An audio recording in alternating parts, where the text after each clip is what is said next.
the president's threats yesterday really throw a wrench in negotiations? There were reports that the Iranians walked out at one point. Can you just clarify and tell us what happened?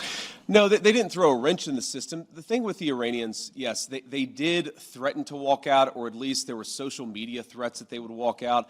But we were negotiating well past 1 in the morning yesterday, so they didn't walk out.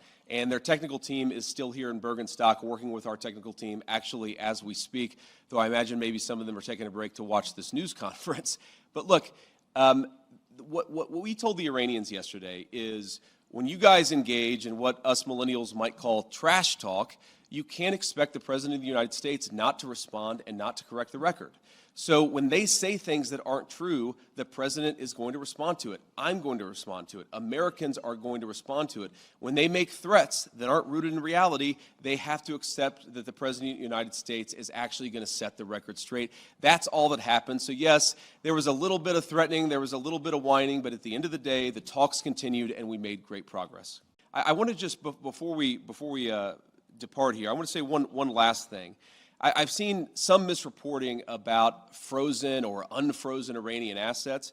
One of the other things that we wanted to do, and wasn't as high of a priority for us for obvious reasons, but we wanted to make sure that we set up a process where if we ever unfreeze Iranian assets, we can ensure that that money, that Iranian money, goes to help the people of Iran and not to fund terrorism. So Jared Kushner actually came up with a very interesting solution with the Qataris, where basically, again, if there is any frozen Iranian assets that are unfrozen, then we have approval over that process. The Qataris have approval over that process, and then the money would actually go to buy American soy, American corn, and American wheat for the benefit of the Iranian people. And as much as I see some of the press misreporting on this, and of course, buttressed by what the Iranians are saying, or not all Iranians, I want to be clear, there are a lot of Iranians who are telling the truth about what happened yesterday, but you see some social media reporting that gets this wrong.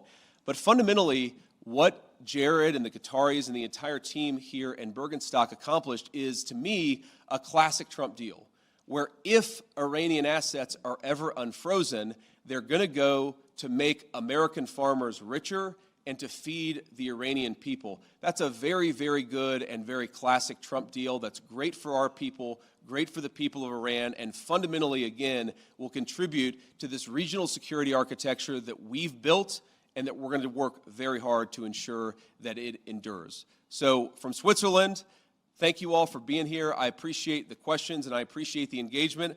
I am looking forward to going back home, and we'll certainly keep everybody updated on what happens in the days and weeks to come. Thank you all. If you like this video, then like, share and subscribe to Mirror Now.